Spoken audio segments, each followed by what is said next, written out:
Hey folks, it's Sam, and I'm here talking about the full moon in Capricorn happening on July 23rd. I'm also going to be talking about the oppositions we have in the sky. It's also Guru Purnima, special full moon.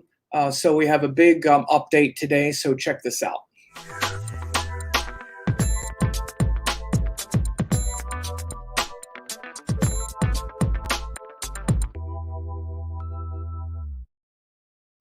Okay, folks, so I'm talking today about the upcoming Guru Purnima.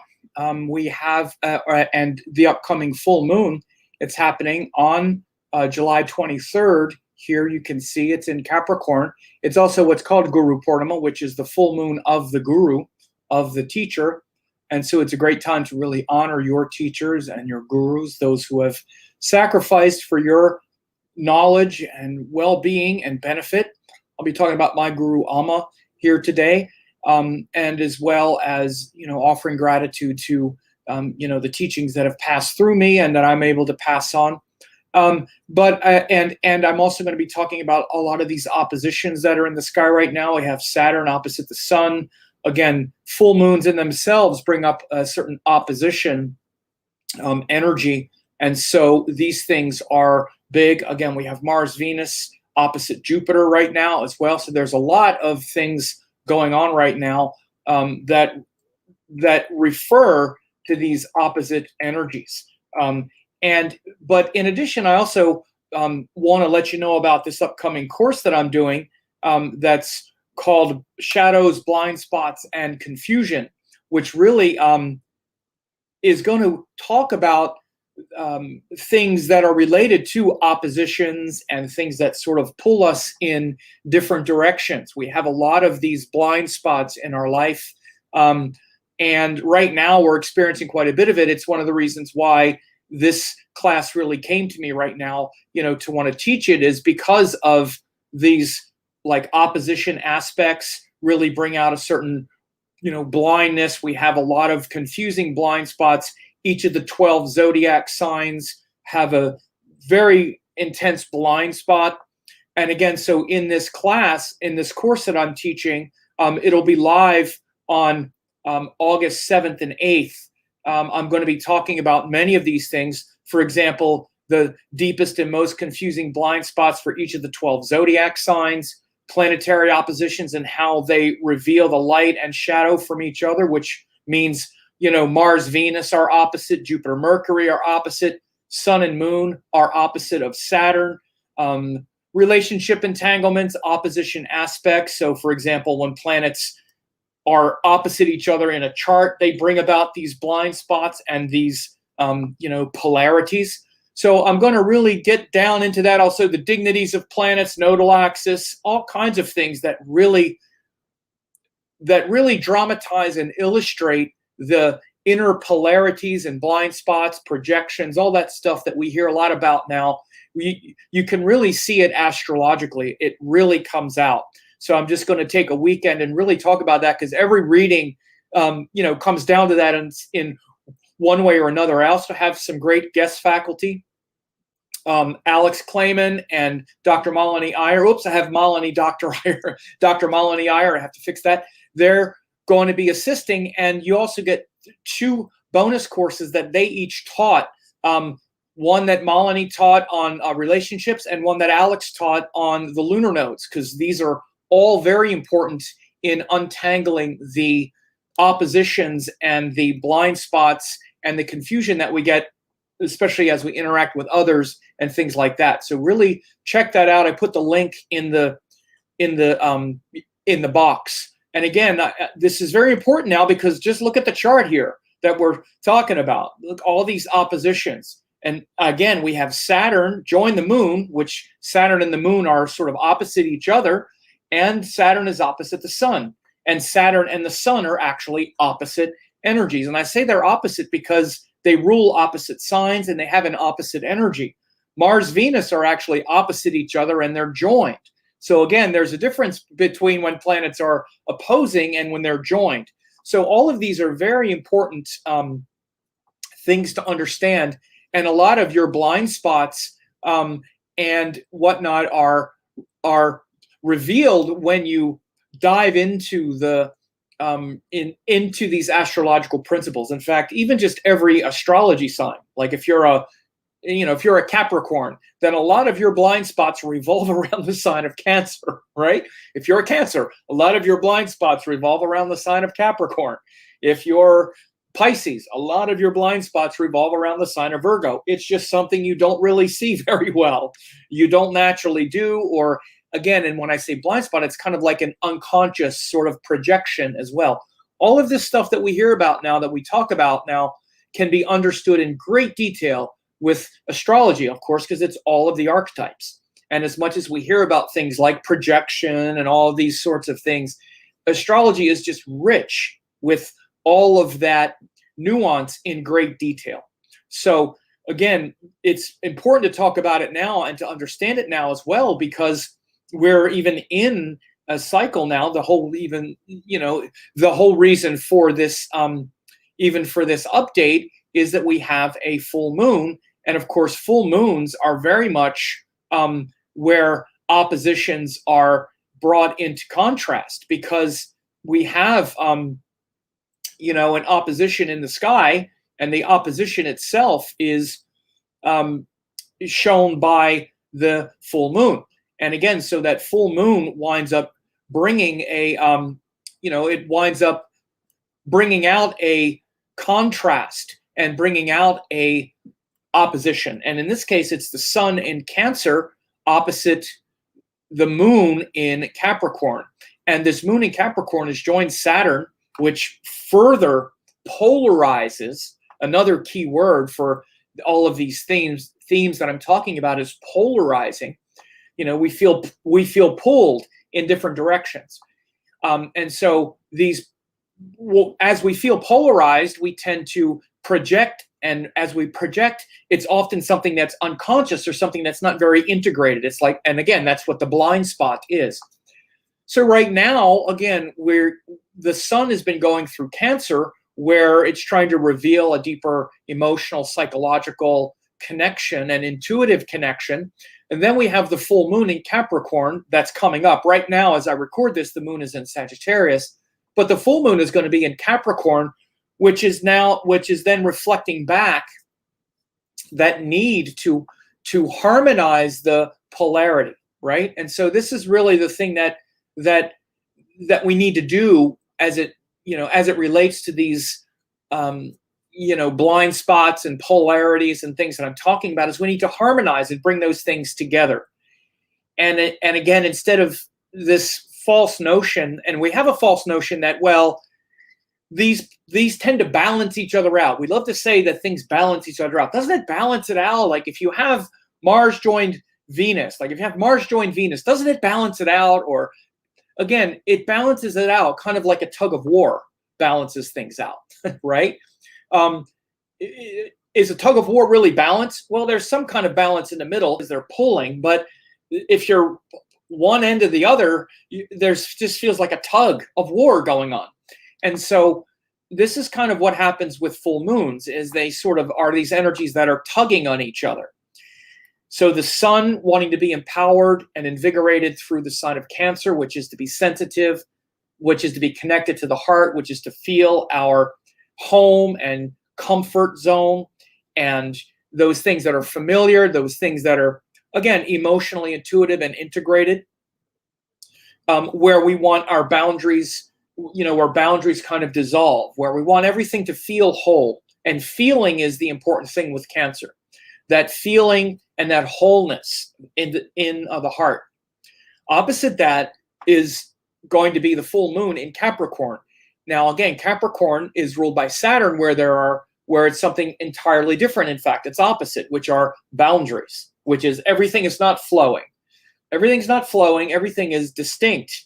And in fact, there's this illusion that everything is flowing, and things are flowing in a certain dimension, but actually, even the water itself that's flowing has boundaries. The water is flowing within boundaries. Otherwise, it doesn't flow.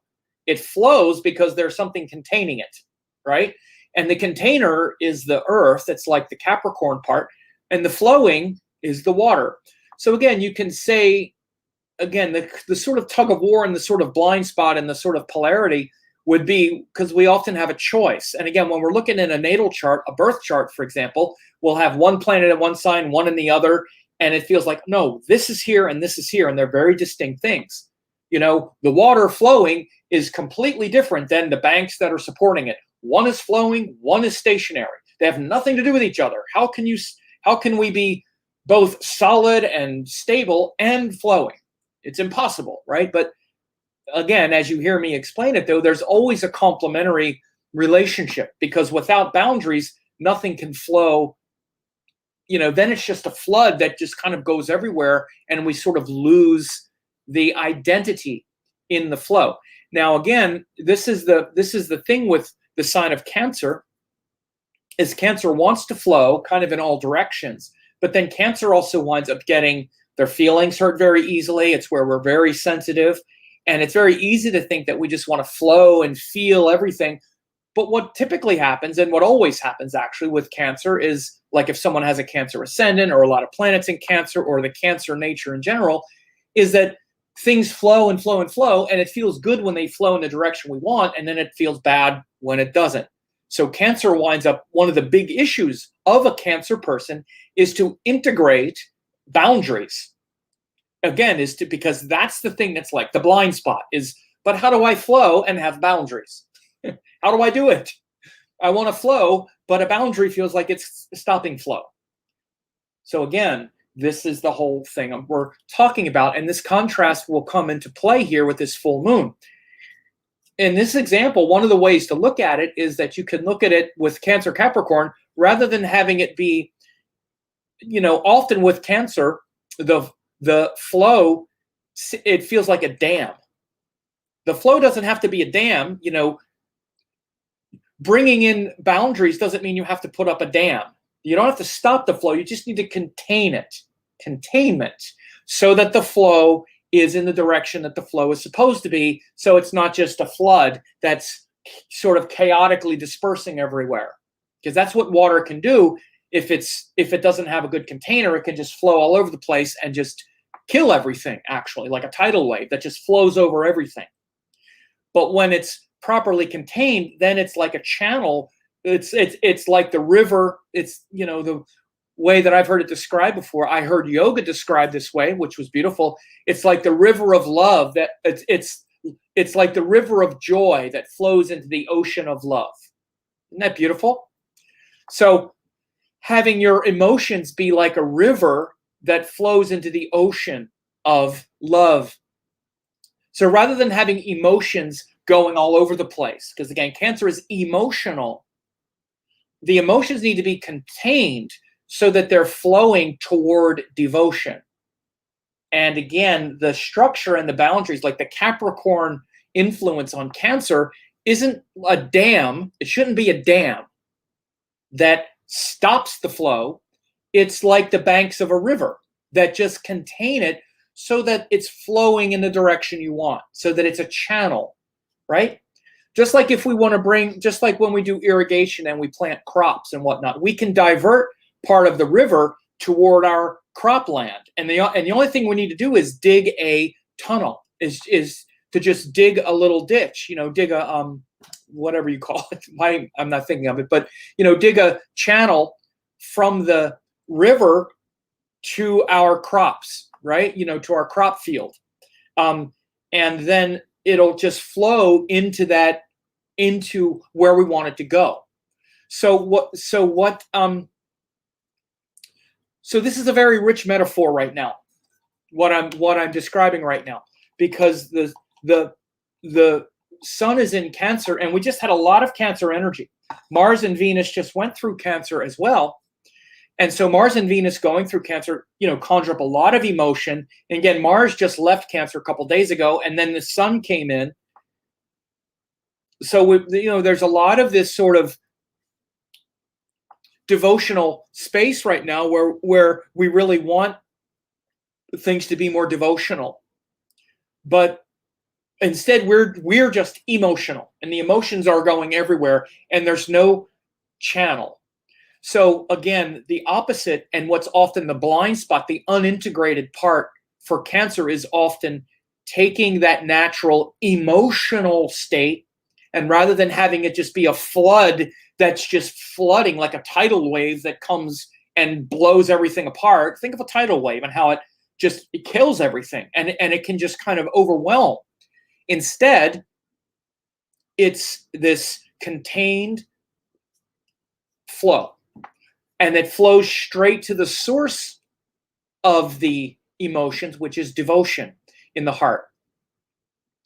And how do you do that? Well, you need to dig a channel. You need to dig a path. This is why it's so important for Cancer people to be disciplined. All right, discipline, which is a Mars virtue. One second.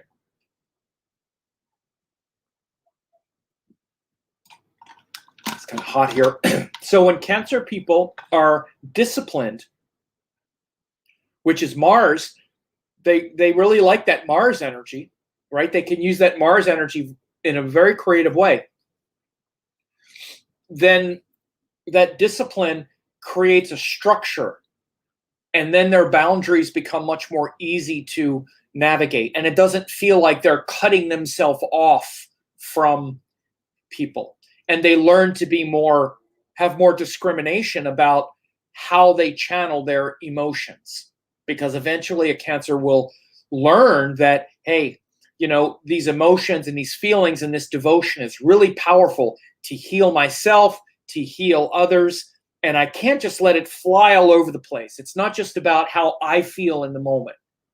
It's not just about me trying to feel good all the time. It's about what's higher than that, what's more elevated than that. And so that's when the Cancer really grows into a higher state. And again, in that course that we're going to be doing, as we unravel shadows, blind spots, and confusion, and this part here for each of the 12 zodiac signs, this is what we're going to be doing. We're going to be talking about that for each of the 12 signs, how each of the 12 signs gets stuck in one version of their blind spot, and how they really need to integrate that opposite, and how deep it is, right? That's one part of it. And not just to acknowledge it, but to see how it brings in this sort of rhythm of opposites into the equation.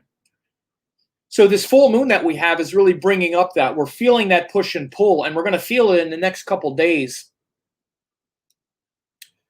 as the moon gets closer to this full moon in Capricorn. Now, this is also a very important full moon called Guru Purnima. Usually Guru Purnima happens when the full moon is in Sagittarius. But this year the lunation cycles are happening a little late after the sun, or for example, the last full moon before this one was in Sagittarius, right? And so, but it wasn't in the month of Ashad yet. So again, it's a tricky thing. This is why Indian calendar is always a little tricky, but it's usually the full moon in Sagittarius, which is Guru Purnima. But this year it's happening in Capricorn. But it's the full moon to honor the gurus and honor your teachers and those great ones who have sacrificed for your well-being, who have went out and learned, particularly, very enlightened wisdom that they share. Hopefully they do it in a way where they're looking to the highest good, and it's powerful wisdom that is shared selflessly, although it has nothing to do with like taking money or anything like that, but it's shared in a way that's toward the highest good. And when it's an authentic guru, because there's usually like a real, almost like a love and an appreciation that almost feels like you can't repay, like they've given you such a gift and they've taught you something, not just about a subject but about life, and that's really the highest form of a guru. And usually, like, it flows through a Satguru, through the qualities of a Satguru. What just happened here? Did my camera just disappear?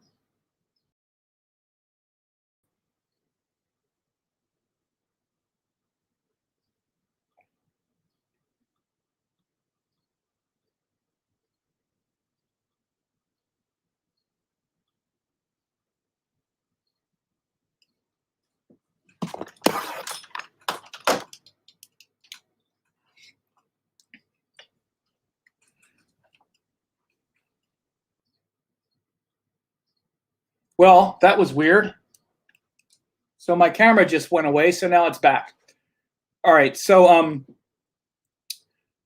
usually, that Satguru, they share in a way that you can't, that's hard to repay, so to speak.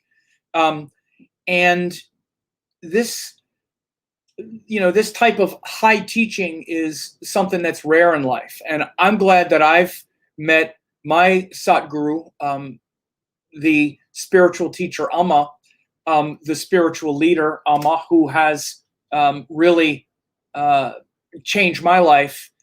She's my guru, my Satguru, and after having studied with her and having met her and received her grace, pretty much everything else that I have been able to, you might say, accomplish in my life has flowed since then. And so we all should be so lucky. But I'm also really glad to be able to teach and to have great students like these wonderful students here, Alex and Dr. Malini and other great students that take the teachings that I've been able to learn and teach them to others. And nothing is more rewarding to someone who wants to teach than to have great students who are dedicated. So again, at this time, in this, as we see this Guru Purnima play out, you want to look and see how you are as a student as well. It's not just you as a teacher, but you as a student. Are you teachable? Are you able to learn? Are you able to listen? Are you able to, benefit from great wisdom? Are you always questioning and, always in controversy with teachers? I see these kinds of things all the time where people are, they're sort of, I would say, unteachable, so to speak, where they think they already know everything. And then even when someone tries to teach them, they rebel or they, make it hard on themselves to actually learn.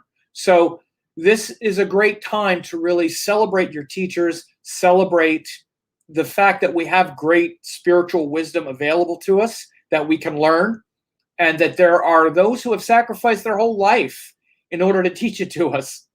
And it's no small thing. If and when you ever find that, that type of great guru, it's the greatest blessing that you ever have. And it's said in all of the texts that the greatest blessing to ever have is to find an authentic guru, a Satguru, an enlightened being, and those who dispense this sacred knowledge, especially. And again, so it's a really special time, July 23rd, to really tune in to the higher message of the great teachings and the wisdom teachings that you've gotten in this life, and really be in honor and in gratitude to those who have sacrificed to bring great teachings into the world, because it can come at a great expense. Often there's a lot of, again, hard work and sacrifice, and in some ways at times sort of thankless job. I know with my guru Amma, her quest and her desire to teach has always been, she's been controversial because she's a woman, and the Convention of India, and she even had relatives try to poison her and kill her, and just crazy stuff. Because again, one of the things is that authentic teachings and authentic teachers are they're kind of revolutionary, and they're kind of rebellious because they're pushing against all of the falsity in the world. And so if you have a great teacher and great teachings and great wisdom that you've been able to account for and that you've been able to benefit from, it's really a time to feel that gratitude and that sacrifice. Put those teachings into practice, because that's the best way to honor your teachers, is to put their teachings into practice and then share them. be an embodiment of those teachings as much as possible and tell others about it. This is why I talk about my guru Amma. It's why, and I mean, I love to talk about Amma, but there are people who, when I talk about Amma, there are people that, think, oh, he's some kind of worshiping. I don't know. They have all kinds of weird ideas. I don't care, because to advocate for a being that has given me so much is easy. So Guru Purnima, a great full moon to honor the teachers. The last thing I'll say here, and I want to try to get this other camera back on again real quick. Let me take 1 second and do something here.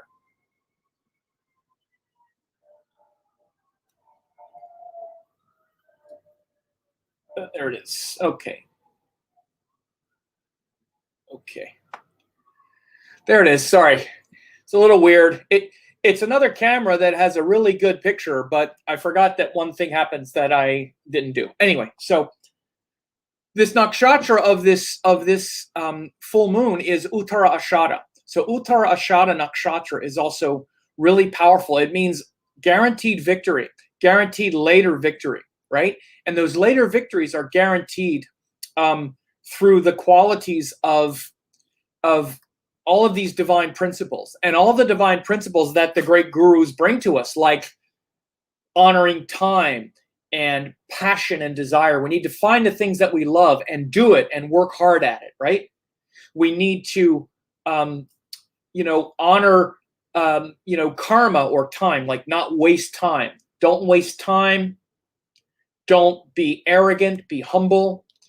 Find the thing that you love and work hard at it, right? This is what all the great teachers tell us. And again, one of the great blessings in my life is that I've had great students. And frankly, every great thing that's happened in my life has happened because I met my guru Amma, and I put her teachings into practice. Very simple teachings. They're simple yet profound. And I just gave you the teachings that Amma said. She said, find the things you love and do it. It's a very simple teaching, but it's very hard. Find the things you really love. Find the thing you really love and then do it. Fill your heart with the thing you really love and then do it. Don't waste time. Be humble. All the things I just said. Again, it rolls off the tongue in such simple words, but go ahead and try to do it. It means that you need to have confidence. It means that you need to overcome all of your problems and shortcomings. And again, there's many teachings that came from the Amma tradition and that came from like her swamis and her gurus and from her programs and whatnot. And some of them also had to do with overcoming our lack of confidence and things like that as well. One of her swamis said one time in a program, and again, it was one of the most life-changing moments ever after I had met her, and I had known her for a few years, and I had gone to programs and whatnot, and I was already doing astrology, but I was kind of doubting myself a little bit. And at one of the programs, the Swami said, I'll never forget it. He said, everyone here, you should be fearless because Amma is your guru. Because Amma is your guru, she guarantees that whatever you want, you can do it. It's just a matter of whether or not you believe in yourself, and you should be fearless because she guarantees you'll be able to do whatever it is you want to do as long as it doesn't hurt anybody. Think about that. Think about that. Now, again, Amma is a divine being, but Amma is the embodiment of literally like God's love in a human body. And she shows you by her actions that that's really what it is. Because she'll sit there and hug people for like 20 hours straight. Like, you can't believe you're seeing someone do this. No, like, normal human being could sit there and do that. So through the proof of her actions and her commitment and all the things I just mentioned that Uttara Ashada exemplifies, she shows up in that way. But so to hear such a simple direction like you should be fearless because Amma guarantees that if you find the thing you love and then you do it, you will succeed as much as you want to succeed. As much as you believe in yourself, you'll succeed.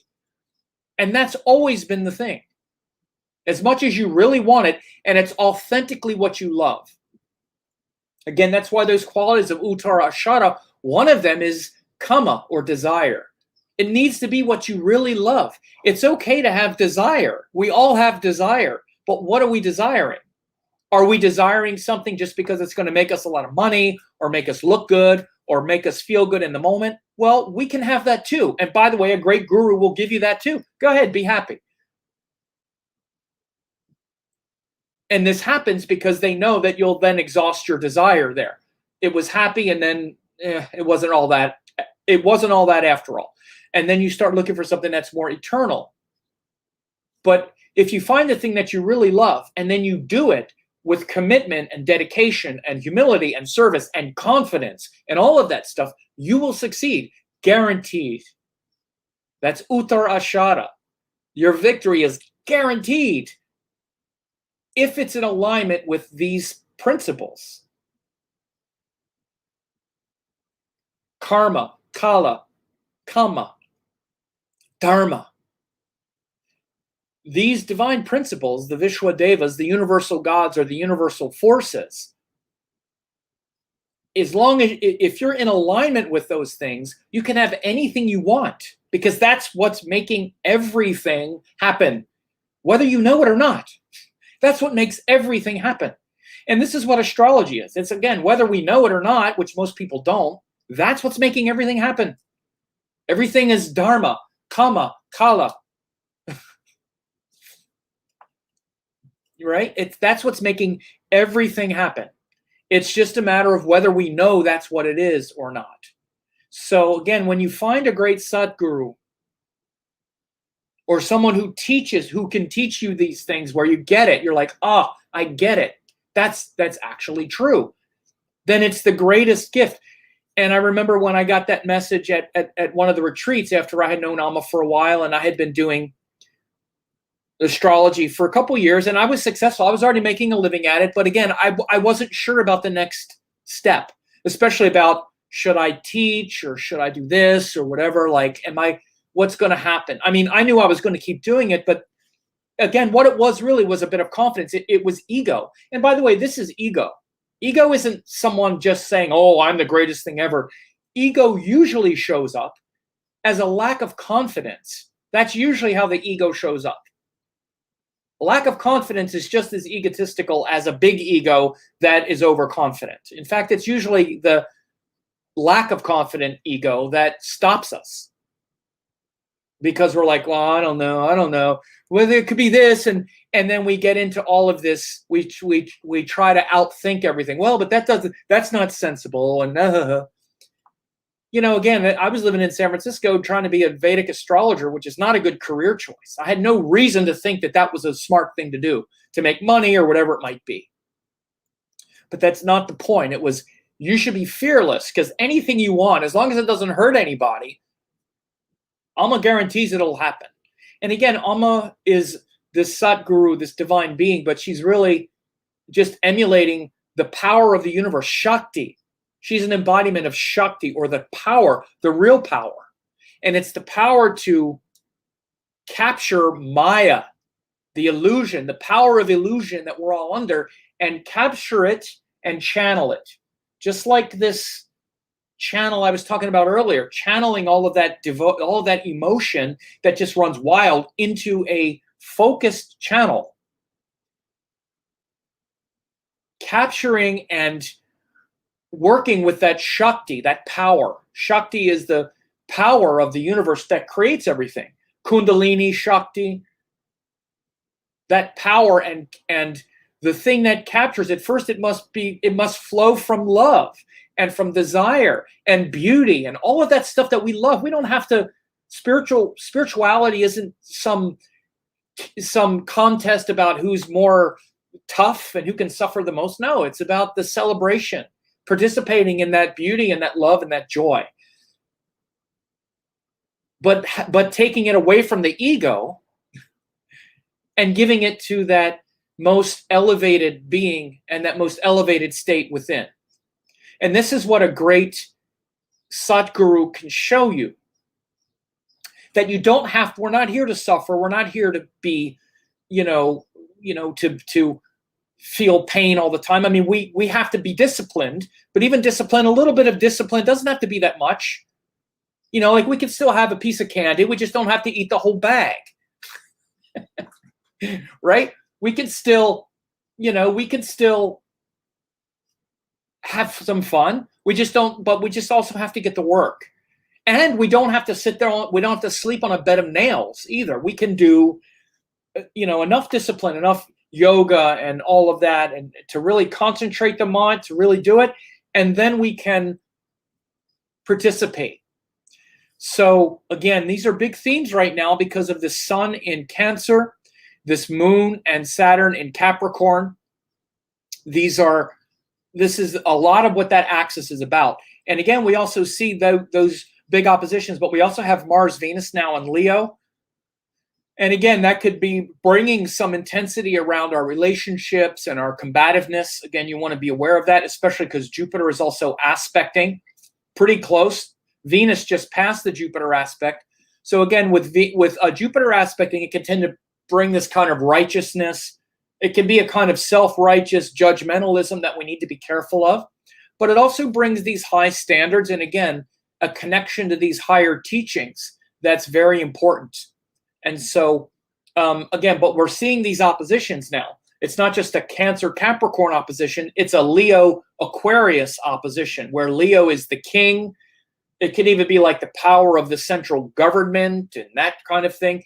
And then Jupiter is opposite in Aquarius, bringing the people and the consensus and the globalist and the universal expression. This is why we're seeing a lot of things. Again, we've been seeing a lot of it, but between the government and then the culture, and again, we're seeing quite a bit of that. We've been seeing a lot of it in the last few years, but certainly with Jupiter and Aquarius right now, we're really looking at who is the, how the culture and us as a society are going to progress around a lot of these philosophical issues, even things that have to do with media. And we saw that recent thing with the government, with like Biden's government getting into a thing with like Facebook and messaging and all this kind of stuff. Is really, we're seeing this kind of struggle between the government and the culture and even the businesses and the culture itself, media and whatnot. So again, there's a lot of oppositions going on right now. Prefer to talk more about these things personally now, because the last few years I'm just worn out with all the stupid. It's not stupid, but just I'm tired of talking about it.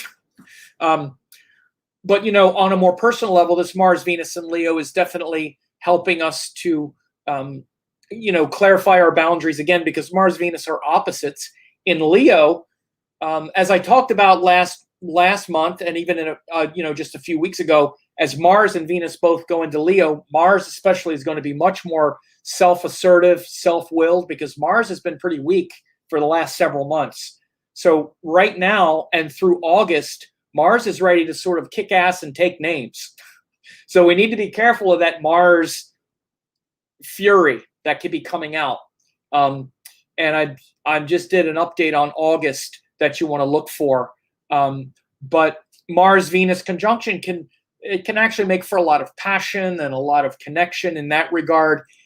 Don't expect that you're going to necessarily feel so personally appreciated and all. The thing you got to watch for is when Venus is in Leo, especially, we can be kind of demanding and feel insulted and feel like we're not being appreciated and respected enough, and get kind of, cranky about it. Even just with Venus in Leo. With Mars there, we could also be getting pretty angry that we're not appreciated and respected enough. So, of course, look for some of that culturally. Personally, though, again, know that could be there. And instead, Venus in Leo can also be very affectionate. Actually, Amma, I'm talking about Amma. Amma has Mars, Venus in Leo. She has Mars, Venus in Leo. So there's the culmination of Mars, Venus in Leo. Is the queen. And I've always been reminded of Amma's Mars, Venus in Leo. She also has a Libra rising, and her Mars, Venus in Leo, when we do Arati to her. And there's this fire thing where you worship, where you bring the fire out, and it's like almost like she's literally like the queen sitting there while the fire is being kind of brought to the queen. So there's a very queenly, regal quality to Leo as well. So keep those things in mind. Leo is a sattvic sign, very dignified, but again, on a personal level, it can be we can get kind of frustrated and a little bit cranky in our personal relationships and whatnot. So again, just just one more time to talk about. I think you'll really like this course, this upcoming course that I already talked about here on shadows, blind spots, and confusion. Again, I've been talking a lot about that off and on with all these oppositions and whatnot. These are the things that allow us, I'm going to be talking about all those things astrologically that show our, sort of blind spots and ways that we can be confused. Each of the 12 signs has a real deep kind of, again, sort of blind spot. I talked quite a bit about the Cancer Capricorn blind spot here today.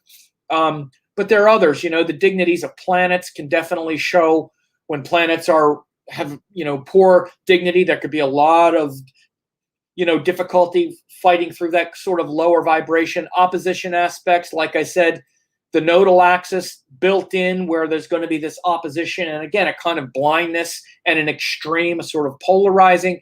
And we're going to really get into ways to unravel these destructive mindsets. It's very tempting to label people. Now we're into all these labels, crazy, slutty, narcissist, fanatic. We get into all these naming and labeling of people. Look, the thing is, we all have every negative tendency. We all have every negative tendency in us. We all can be, crazy, slutty, narcissistic, fanatics. We're all of it, right? And so, but what astrology can do is really help us get out of this negative charge. And instead of labeling people and objectifying them and dehumanizing them because of our thing, we can bring greater compassion to people and to situations. And again, this isn't just philosophical for me. I've been doing, 1 to 200 astrology readings for close to 20 years now, 15 to 20 years. And nobody wants to feel like the people in their life were these crazy, nutty people. Everybody wants to feel like the people they love are actually rounded human beings, not that they're, fanatics or narcissists or crazy or any of these labels. We put a label on something or someone because we don't understand it. And again, why would we do something like astrology and then go back to all of those labels and all that stupid stuff? Why would we do that? So again, this is part of it as well, because I see more and more of that now coming into it. So again, we're going to break out some of that, but it's mainly just, we'll talk about the mindsets and the whatnot overall as an overall thing. But the important astrological factors that lead to this kind of misunderstanding is what we're really going to be talking about. And so again, Saturday and Sunday, August 7th and 8th, again, you can register for the class, but as is the case with all of my courses, they're recorded. You have access to the recordings for your entire life, even if you can't make it live. And again, I have great guest faculty, Alex Klayman and Malini Iyer, and you get 2 bonus courses that each of them taught. These were great classes that were taught at the Next Generation of Vedic Astrology Conference. One was Dr. Malini's class on relationships, again, and she talks a lot about these polarities and the polarities between masculine and feminine. Again, these are all where the triggering and the blind spots come in. And then also Alex Klayman, she taught on the lunar nodes. Again, a big axis of blindness, polarizing, projection, all of that stuff. So I'm sure you really love this course. It's not that much. It's only $47 for 8 to 10 hours of class time and also a special Q&A the following weekend. So that's also there. So again, I hope you understood and got a lot out of this update.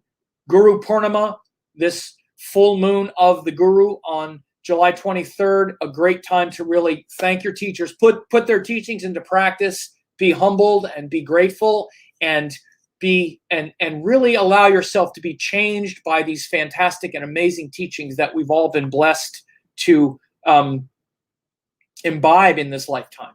So again, share this with your friends, subscribe, to the channel and whatnot as well. And I thank you for attending.